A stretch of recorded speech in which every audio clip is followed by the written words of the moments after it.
Il y a longtemps, dans un monde où les diamants étaient rares et convoités, une gemme d'une beauté éblouissante attirait tous les regards.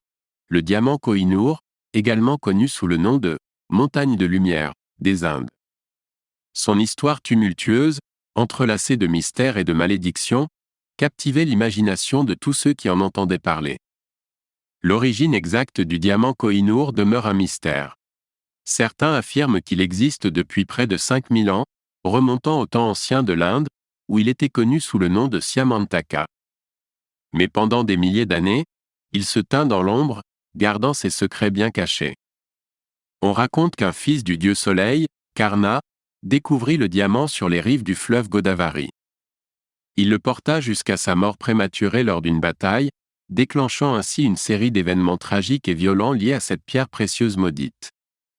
Au fil des siècles, le diamant changea de main à maintes reprises.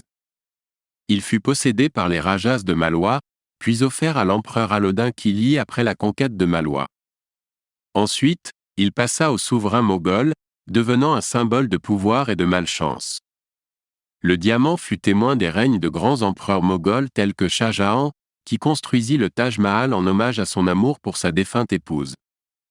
Mais même ces puissants souverains ne purent échapper à la malédiction qui semblait peser sur le diamant Koh-i-Noor.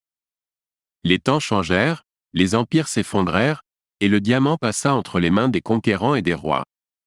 Le conquérant persan Nadir Shah mit en œuvre un plan machiavélique pour s'emparer du joyau, en proposant un échange de turbans à l'empereur moghol Mohammed Shah. C'est ainsi que le diamant reçut son nom de Koh-i-Noor, la montagne de lumière. Pourtant, la malédiction ne s'évanouit pas.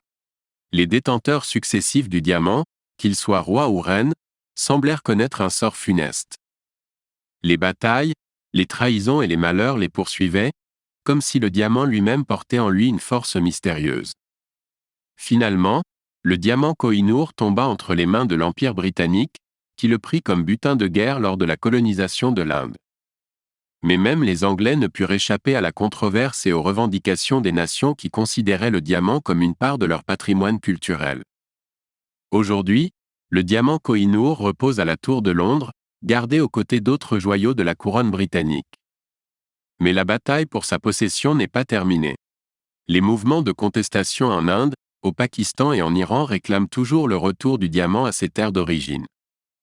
Ils considèrent que le Koh-i-Noor incarne le colonialisme anglais et le vol de leur patrimoine culturel. Ce joyau aux caractéristiques exceptionnelles, avec ses près de 105 carats, continue de fasciner et de susciter la convoitise. Sa pureté inégalée et son éclat éblouissant en font un trésor parmi les trésors. Mais derrière sa splendeur, se cache un passé sombre et tourmenté. Le diamant Koh-i-Noor, tel un témoin silencieux de l'histoire, raconte les luttes de pouvoir, les conquêtes, les tragédies et les controverses.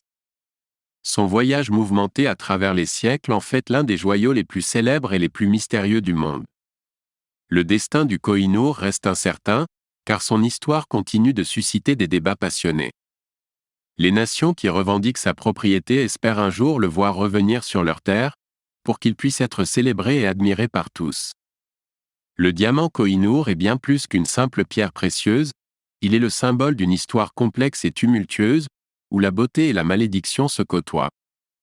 Son héritage continue de fasciner les amateurs de gemmes et de captiver l'imagination de ceux qui entendent son nom.